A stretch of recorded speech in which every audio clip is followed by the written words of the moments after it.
Good morning. Continuing with our discussion of classic Hollywood, better known as the golden age of Hollywood, and we were also talking about the period when Hays Code was in existence. So, yesterday we were discussing a couple of directors, of course, the biggest and the most extravagant of all directors during that period was Cecil DeMille. And also after that we looked at how Frank Capra started making all those very popular sentimentalist and populist movies. Today we are going to again continue with our discussion of narrative editing, characterization in the golden age of Hollywood, during the golden age of Hollywood, how most movies or at least the most well known movies fell in the category of magnum opuses, and how studios controlled stars. So, star system or studio controlled star system, those are the key features that we will be discussing. Key filmmakers, yesterday we talked about Cecil B. DeMille and Frank Capra. Today we will be talking about George Stevens, Elia Kazan, William Wyler, Billy Wilder, George Cukor, I gave you the homework, and Nicholas Ray. So, William Wyler, he was also of German origin. Yesterday we were talking about how several influential directors of that period were of German origin, having fled the oppressive Nazi regime during the 1930s. Fritz Lang was one of those directors, if you remember when we are talking about cinema and modernism, Fritz Lang. So, William Wyler, he worked with Greg Toland. There was a partnership, there was a successful collaboration between William Wyler and Greg Toland, the cinematographer of Citizen Kane. And Citizen Kane, if you remember, is today remembered for its deep focus and montages. And William Wyler too is known for his his employment of deep focus. So, you have to give some credit to Greg Toland also. So, used deep focus and focused on background details. You remember that deep focus was not just focusing on tight close-ups, many directors did that. We are going to look at, for example, cinema of George Stevens in particular, who believed in using tight close-ups, beautiful close-ups. People like William Wyler and Orson Welles, on the other hand, believed in deep focus, where foreground was as important as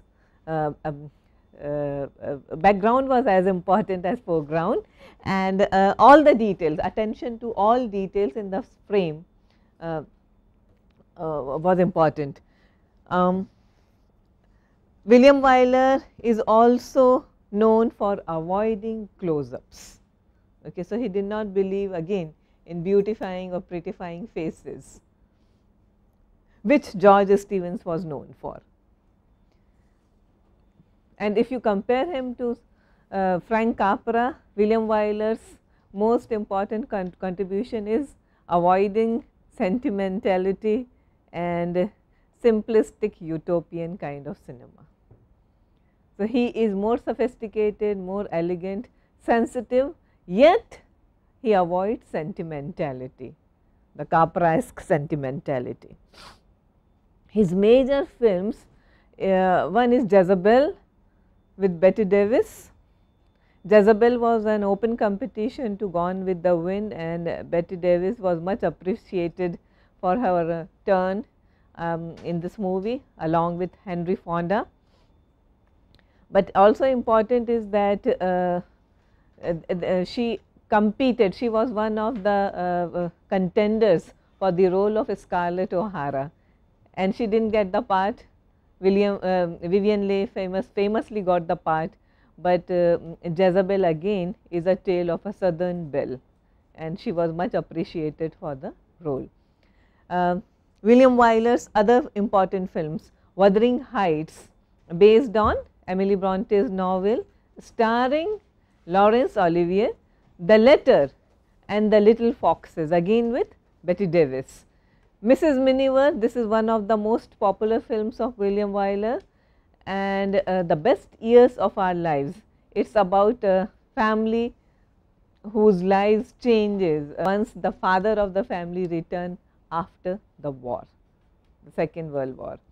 The Heiress, based on a short story, Washington Square by Henry James, starring Monty Clift and Olivia de Havilland. William Wyler proved his versatility with all kinds of genre films. He also experimented with noir, film noir, that you are already familiar with, exploring the darker aspects of personality and life. And then he also made a couple of romantic comedies, and the most popular among those romantic comedies is Gregory Peck and Audrey Hepburn star a Roman Holiday.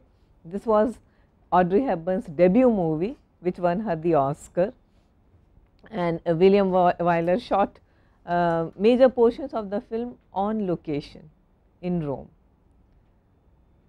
His grandest achievement, however, was Ben-Hur, starring Charlton Heston, and it's an epic.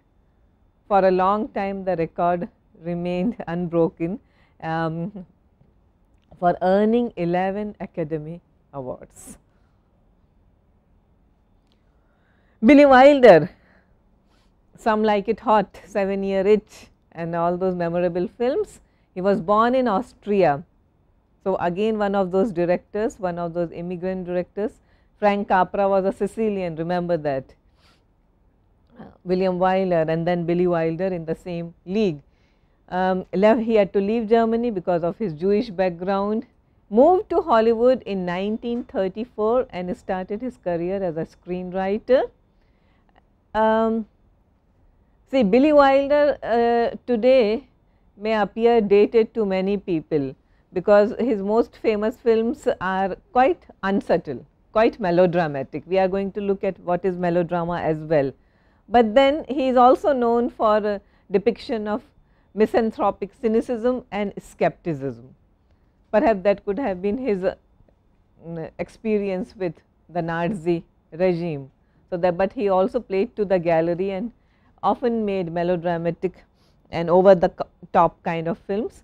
One of his most famous films, Sunset Boulevard, is about an aging, fading actress played by Gloria Swanson, who lives in an ivory tower. She is in the movie, we are told that she belonged to the silent age era. She was a huge star, and then of course, as it happens with most actresses, her career started fading away with age and also with the advent of talking pictures. And now she lives all by herself with only one butler, and later on we learn that she was once married to that butler, who was also instrumental in giving a push to her career, because he was one of the greatest directors of that period. So, what an irony, okay? And it is a scathing commentary on Hollywood. Okay, people, how relationships change, how hierarchies change, how power structures change. Our lady, however, does not look or fails to look at reality in the eye and still believes that she is huge. You know what is the famous line in the movie? I am still big, it is the pictures that got small. Concluding lines of the movie, of course, all right Mr. DeMille, because she is now so deluded. She murders, or she guns down her lover, as played by William Holden, who is a screenwriter, a struggling screenwriter, and he keeps her in good humor because she is supporting him financially. But then when he falls in love with a younger woman, more saner woman, our heroine, she shoots him dead, and that is the way the movie ends. And while she is taken away by the police, and the cameras are all on her, and pictures are being taken by the press photographers and police photographers, and her parting shot is, all right Mr. DeMille, that is a reference to Cecil B. DeMille, I am ready for my close-up. So, the extent of megalomania, the extent of delusion about her own stardom. So, that is a commentary. So, it is still remains his one of his most watchable films, and how it is a noir, of course, it is a film noir, fits very neatly into that category. And Louis B. Mayer wanted Billy Wilder to be publicly thrashed and tarred and feathered for this, depicting Hollywood so negatively, because Hollywood is portrayed as a fake, as a phony dream factory, and Louis B. Mayer felt that he is biting the hands that is feeding him, and he announced that this man deserves to be whipped in public for making a movie like this. His major films, all very important films, okay, for one reason or the other. Double Indemnity, which is again a film noir starring Barbara Steinbeck. Ace in the Hole, Sabrina with Humphrey Bogart and Audrey Hepburn. The 7-Year Itch, Marilyn Monroe. Some Like It Hot is the movie in which Tony Curtis and Jack Lemmon are in disguise as women, remember? Okay, you must watch Some Like It Hot. And Marilyn Monroe famously plays Sugar Cane in an all-girl band, and these two heroes, they are on the run from gangsters. They have witnessed a murder taking place on Valentine's Day, and then they are on the run, and there is no way for them, and they dress up as women and join this all-girl band headed by Marilyn Monroe. And then the comedy. Okay. The Apartment, again with Jack Lemmon, Shirley MacLaine, and one of his most serious films, The Private Life of Sherlock Holmes, where you have young Sherlock Holmes, and it is a romantic movie. George Stevens, again a major director of the Hollywood Golden Age period, 1904 to 1975. Major themes of his films: the outsider is the protagonist. Somewhere and out of nowhere, a person just walks in a setup, and then he takes over. How he looks at the society around him. So there, and how he disturbs the equilibrium there. So that is the major theme in George Stevens' most movies.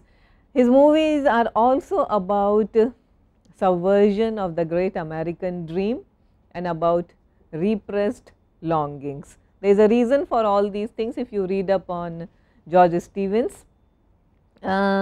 His movies definitely are highly moral, but then the morality is much more complex, much more ambiguous as compared to the simple utopian fantasies of Frank Capra and others.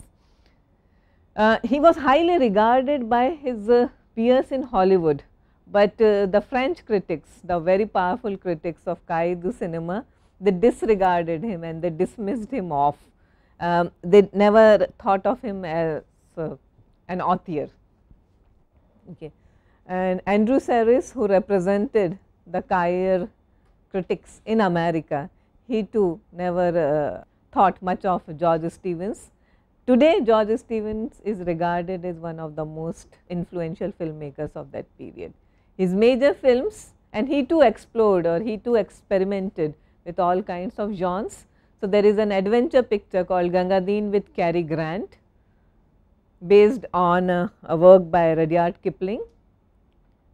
A Place in the Sun, one of his best regarded film, based on Theodore Dreiser's American Tragedy, starring Monty Clift and Elizabeth Taylor. Again, this is about the subversion of the great American dream. You must watch Place in the Sun. And then of course, when we were talking about George Stevens and compared him to William Wyler, George Stevens is known for using beautiful close-ups, and now it is accepted that the way he has used close-ups of Monty Clift and Elizabeth Taylor in A Place in the Sun. No other director utilized close-up as a technique so brilliantly before and after. His other famous movies, Shane, which is a western starring Ellen Ladd, and it has the famous exchange. Shane in a restaurant, in a bar, not a restaurant, sorry, in a bar, says to one of the thugs in the town, "You speaking to me?" And the thug responds, "I don't see nobody else standing there." It's a, and after that it was used famously by Taxi Driver, Martin Scorsese. What are those lines?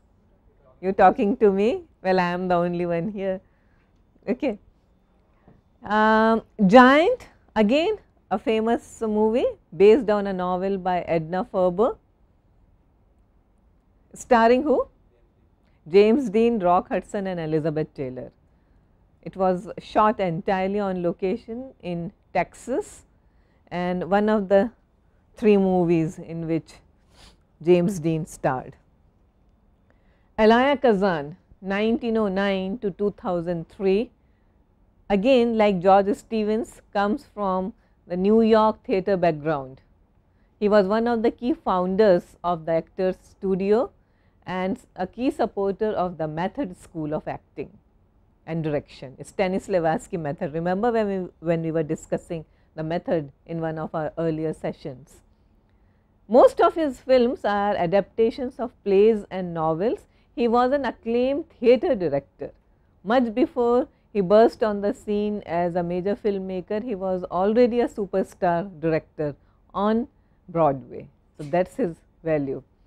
The major theme in all his works, he is interested in social realism, of course, because of his background, the New York theatre, method acting and a studio actor, which was a socialist kind of a setup. So, social realism and sympathy for the working class, main themes in the works of Elia Kazan, also about sexual repression. The great American dramatist Arthur Miller and Elia Kazan had a long abiding friendship. So, Kazan also directed 2 of Miller's most successful and popular plays, All My Sons and Death of a Salesman, that was on Broadway, that was on a stage, both highly successful plays. But after that there was a fallout during the McCarthy period. Arthur Miller refused to testify against fellow communists, whereas Kazan did. And why did Kazan did? Why did he testify at all? Because there was more at stake. Kazan had much more to lose than anyone else, because by that time he was already a major Hollywood director, and he knew that his career as a film director would be over if he did not testify. So, purely materialistic concerns, and he testified, and after that he was not blacklisted. Some people were, like Dashiell Hammett and even Arthur Miller for a while, but Kazan was more or less ostracized by his earlier friends. Miller, while he was on good terms with Kazan, had written a screenplay about the Brooklyn waterfront. He had done lot of research, and the script was called The Hook, and Kazan was to direct it for Columbia Pictures. But then after his refusal to testify before HUAC, Arthur Miller was fired. Kazan was still there, he remained on board, and Kazan and Miller stopped talking to each other for a very long time, till Miller came out with his play After the Fall, 1964, which Kazan directed again. So, Miller's script of The Hook, whatever happened to it, it is based on the waterfront. Henry Cohn, who was the owner of Columbia Picture, he revised the script, remodeled it, molded it to an extent, and it turned into On the Waterfront. Eventually, the movie was made as On the Waterfront, one of the greatest pictures of Elia Kazan, starring Marlon Brando. East of Eden, Elia Kazan is credited with introducing James Dean to the movie world. James Dean was essentially a theatre actor belonging to the Actors Studio in New York, but Elia Kazan was instrumental in bringing him to Hollywood, and the result was East of Eden, which a movie which most of you are familiar with, I hope. Yeah. A Streetcar Named Desire, Marlon Brando did the part on stage and Kazan directed it on stage, and then later he repeated the same star cast. The only exception was Vivian Leigh, who was cast as Blanche Dubois in the movie version of it. Who acted on the stage in the same part? Jessica Tandy, but then she was never considered a big star, so she lost the part. She was not taken because she lacked the star value. So, that is how Hollywood functions. Gentleman's Agreement with Gregory Peck, A Face in the Crowd, another very interesting movie, 1957. It is about the games media plays in making somebody, a non-entity, into a celebrity. Viva Zapata, what is it about? It is a cowboy movie set in Mexico, starring Marlon Brando. Okay. Baby Doll, based on a play by Tennessee Williams, again like Streetcar Named Desire. Wild River with Monty Clift, who was another favorite actor of Elia Kazan, another great actor from the Actors Studio from New York.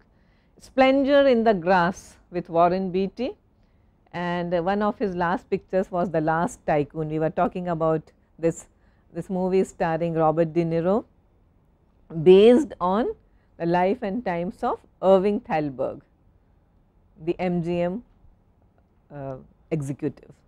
George Cukor, and this was the homework I gave you. So, what are his movies? Good, My Fair Lady. George Cukor, who has been labeled as a woman's director.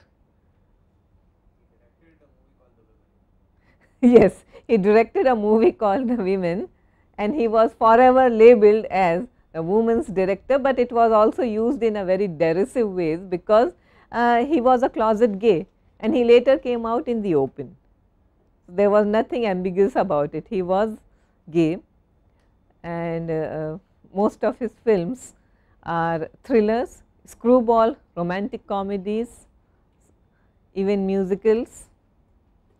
He was known as a women's director, and most of the leading ladies would be nominated for the Academy Awards. He himself received 5 Best Director nominations. He directed Greta Garbo in Camille, and another great movie of his is The Philadelphia Story with Cary Grant, James Stewart and Katharine Hepburn. Very witty, very smart, very elegant. So, that's George Cukor's basic style. Gaslight with Ingrid Bergman, A Star is Born with Judy Garland, and then My Fair Lady, his greatest achievement. Nicholas Ray, 1911 to 79, what did he make? Rebel Without a Cause. Most popular movie, Rebel Without a Cause. He was celebrated as an author by the critics of Cahiers du Cinema, and Jean-Louis Godard called Nicholas Ray the highest and the greatest of praises. Cinema is Nicholas Ray. Interestingly, Nicholas Ray studied architecture under Frank Lloyd Wright, and he is known for his use of color and his preference for using cinemascope mode of projection. We have been talking about cinemascope, remember? Like Kazan, he was also involved in the left wing theatre in New York. He was closely associated with Kazan for a very long time, and again, like Kazan, some of the major themes that appear in his films are, the motif of the tragic hero, the loner, the misfit, okay, who arrives on the scene, individual versus society. His most significant films are They Live by Night, In a Lonely Place, Johnny Guitar, and of course, most famous is Rebel Without a Cause. James Dean and Natalie Wood. Is there anyone in this class who hasn't watched Rebel Without a Cause? Yeah, you must watch it. If you know East of Eden, you must watch Rebel Without a Cause as well. It is one of James Dean's most celebrated. I mean, he has worked only in 3 films. Okay, so it wouldn't take too much of an effort. Giant by George Stevens may be a little difficult to watch because it does not have a coherent plot. Giant lacks. One of the major criticisms against Giant, and although George Stevens won the Best Director Award, the Academy Award for the movie, but Giant is still remembered as a movie that meanders too much. Okay, it does not have a focused plot, but Rebel Without a Cause is a highly watchable movie. Okay, so now after the great directors, let us talk about the classic narrative. We have been talking about it for quite a while, and one of the phrases attached to classic narrative is based on an affirmative consequential model. That is, it followed that cause and effect approach. The story demands a closure. Golden age of Hollywood was also the age of magnum opuses. It is widely believed that if Gone with the Wind or Ben-Hur or 10 Commandments are attempted today, it is not possible to make them, okay, because of the sheer extravaganza. They were possible at one point, but not anymore. Now, star system, stars who are so important for a movie, and how studios controlled stars. So, some of the greatest all time stars like Betty Davis, like Cary Grant, like Katharine Hepburn and Clark Gable, they were all under contract by studios, and that is one of the features of classic Hollywood. With the emergence of new Hollywood, and soon we are going to discuss new Hollywood period also. So, these are the major binaries, how stars became more and more independent after a certain period, once the studios started losing control over them. But there was a point when stars could not do anything without the permission of the studio. Everything was controlled, everything, even the personal lives were governed by the studios. We have been talking about editing techniques. So, classic Hollywood period of course is known for the linear narration. If you remember what is linear narration, linear editing technique or devices are those which do not call any attention to themselves. Then we come to that period where when Godard uses jump cut very effectively.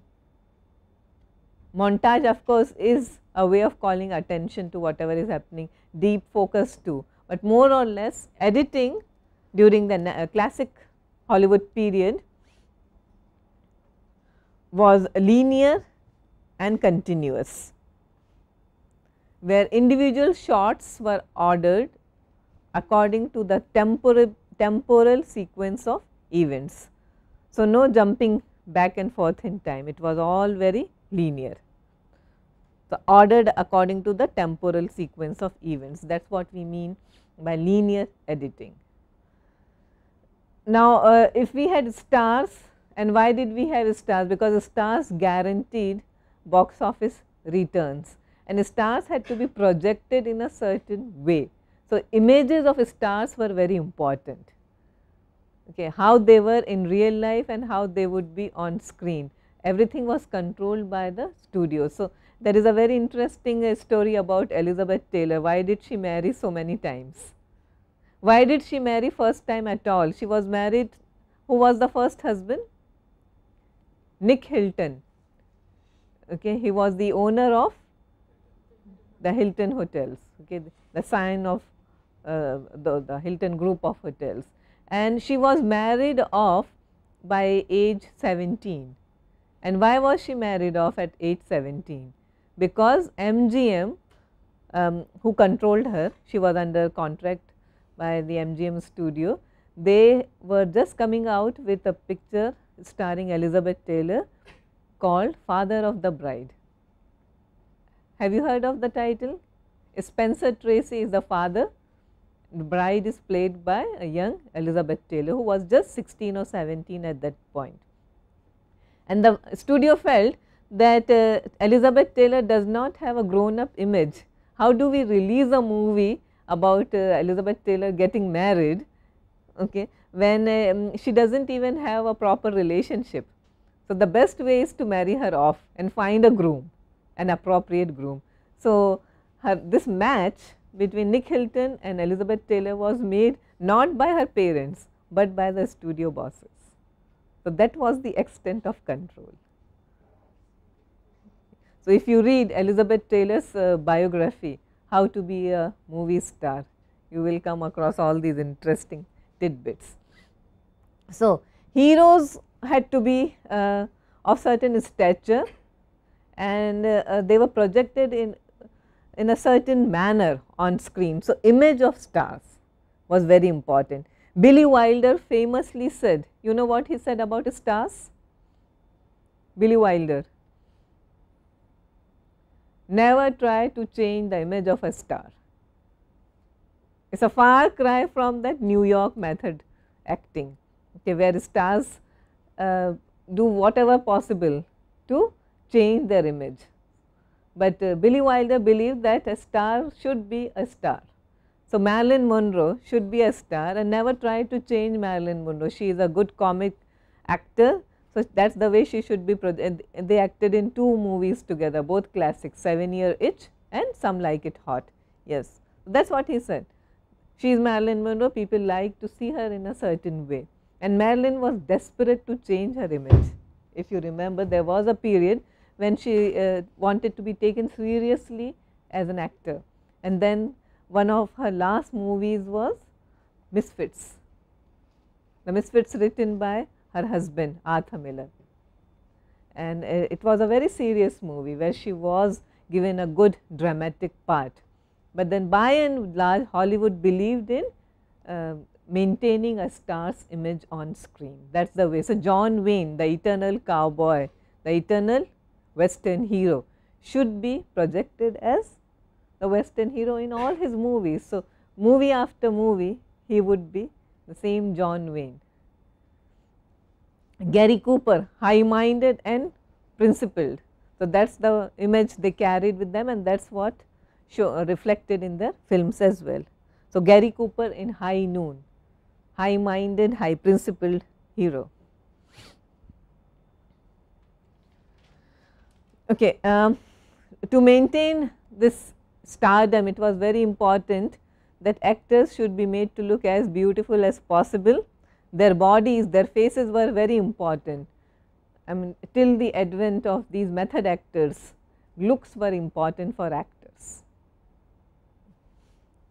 So, close-up shots, classic Hollywood employed plenty of close-up shots because the actors were so good looking. Exchanging looks between characters, that was extremely important. A certain look has to be there. You know the principle of mise-en-scène, how the scene is constructed. Okay, so, exchange of looks. Eyeline matching shots, some of you will be doing presentation soon. So, think of what is eyeline matching shots. So, when we are talking about characters exchanging looks, tight close-ups. So, if you look at the posters of a film like Notorious, A Place in the Sun, Casablanca, you will understand what I am trying to say. So, actor's image, how important it was. If Marilyn was a comic actor, then she had to be projected that way over and again. Audrey Hepburn was essentially known for her style, her flawless, faultless style. She patronized the Italian fashion designer Givenchy, and she was known for her classy dress sense, sophisticated style. So, that was very obvious in all her films. Sabrina, for example, is the ultimate homage to her style. Roman Holiday, and then of course, you have Breakfast at Tiffany's. So, actor's image was extremely important. What would Alfred Hitchcock in this classic Hollywood? Yeah, we will be talking about Hitchcock as well. Hitchcock is at the center. Hitchcock is always at the center. He is one of the greatest and most popular, most successful. Anyone else you would like to talk about? We will be discussing Hitchcock in another session, only a class on Hitchcock. So, from here I would like to take you to the concept of melodrama. Melodrama, of course, we Indians are no strangers to melodrama in cinema, but classic Hollywood was also quite fond of melodramatic situations. This highly popular genre is often used in a very derisive way. It is very melodramatic, that means it is over the top, it is not subtle. So, most of us do not like to watch melodramatic performances or plots, but it is extremely popular and there are reasons for its popularity. We often believe that melodrama is that kind of genre that believes in manipulating audiences' emotions. So, how do you manipulate audiences' emotions? Give me some example. You have been watching so much, all these techniques, so much of discussion on cinema. Very soon I will be giving you very tough assignments to write, very tough quizzes to attempt. So, you have to tell me. Yeah, now I have your attention. So, tell me how does melodrama, how do filmmakers manipulate the audience's emotions? Focus on them, please. Yeah?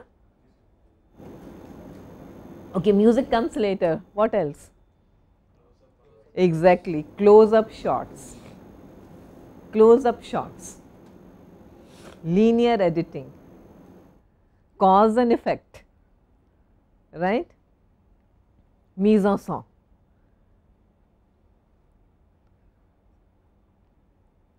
Give me some great melodramatic directors you know. Let us not talk about Hollywood at this point. Let us talk about our own situation. Who are the greatest of all? Okay, why do you think Money is melodramatic? Give me reasons. Most of his movies contain this like close-up shots, and they don't like do that much experiment with the linearity, the way of storytelling. Okay, point taken. Anyone would like to contest him? My again question is, I will repeat it. How much do you think, how far do you think Mani Ratnam exploits or manipulates the audience's emotions? How much does he do? To what extent does it? I am not contesting you at all, I am just questioning the audience here. Srinath, any comments here? Very emotional and sentimental. It takes the seriousness or politics out of it and makes it a very. So, all of us agree here that his kind of cinema, his brand of cinema is highly manipulative and melodramatic. The master of melodrama, nobody manipulates emotions as well as Karan Johar, okay, and that too in very glamorized situations. Give me an example where Karan Johar makes use of music, mise en scène, characters, close-ups, etc. Okay, give me a shot, give me a scene. Yeah, the introduction scene of Shah Rukh Khan in that movie with that song. Okay. When he comes into the house and his mother will do that dramatic turn with the thali and then these close-up on The mother is always with a thali, as far as I can remember in that movie. Yeah. So that's mise-en-scène. Yeah, mother with a thali. I mean, what could be more emotional? In Diwar, the mother is always going to the temple.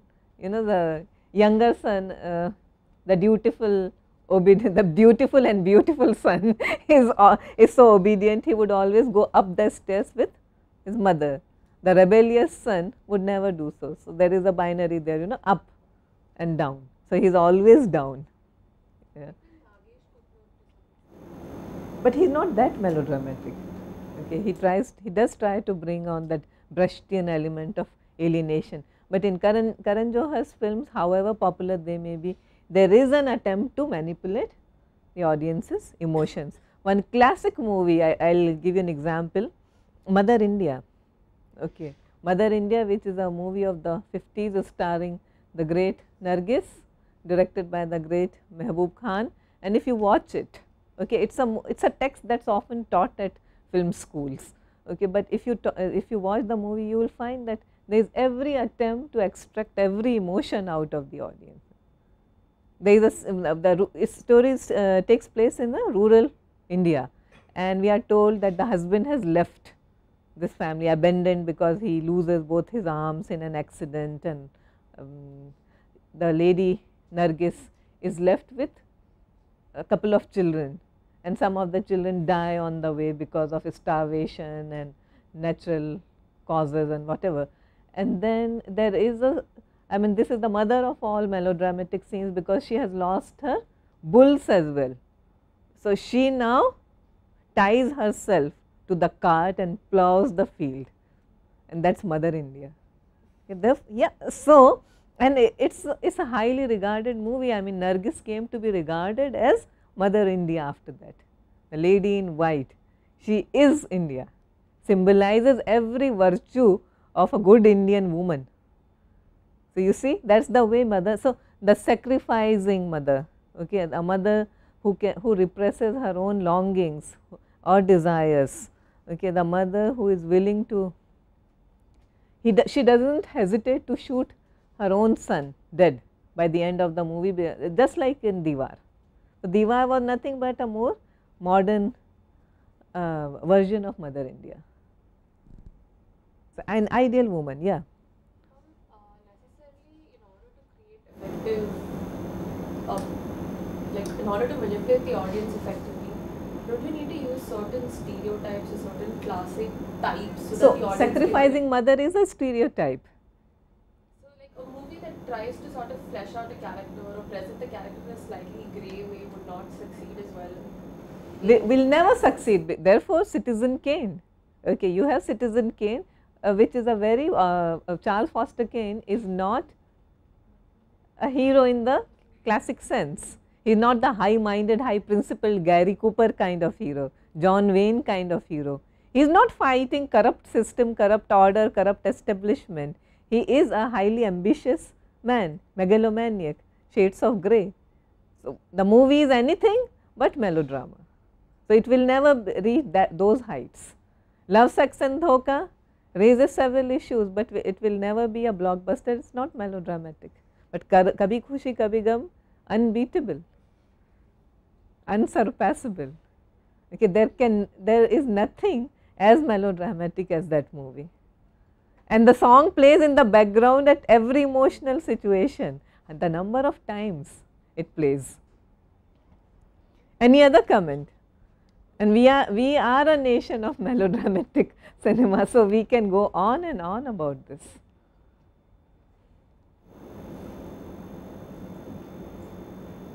Amar Akbar Anthony, the other day I was talking about lost and found formula. What happens in the first reel, father, a poor man, loses all his 3 young sons.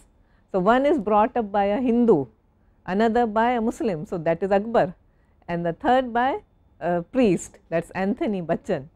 Okay, so Amar, Akbar, Anthony. Now they are all grown up, some were in their mid-20s or something. So Amar is a police officer, Akbar is a performer, singer, kawwal, whatever, and Anthony is a bootlegger, you know, a small time goon. Now, there is a road accident where the mother, who is now blind, okay, she is also separated. So, everyone is separated from everyone in this family, and mother meets with an accident and she is in dire need of blood. So, what happens? These three sons arrive on the scene without knowing that this lady is their mother. Okay. They do not recognize, mother does not recognize her sons, of course, it has been a long time, the sons do not know that this lady is their mother, but somehow it so happens that all of them happen to be in the hospital at the same time when mother is brought for treatment. She is unconscious, she needs blood. All three sons donate their blood to this mother. Okay. And then we are shown a classic mise en scène where there is a bottle of blood and sons are donating their blood and all through the same tube. Okay. It is very interesting medically that the entire family has the same blood group. Okay. And there is a very sentimental song playing in the background. Even Yadav ki Barat follows the same storyline. Yes. Three brothers who get separated. They separate with a song and they are united with a song, and and all of them remember every word of the song. And yeah, Karan Arjun of course takes the cake and the bakery and the baker, everything. So, Karan Arjun, Ram Lakhan, okay, so as melodramatic as they come. So, we will continue with this tomorrow. Thank you very much.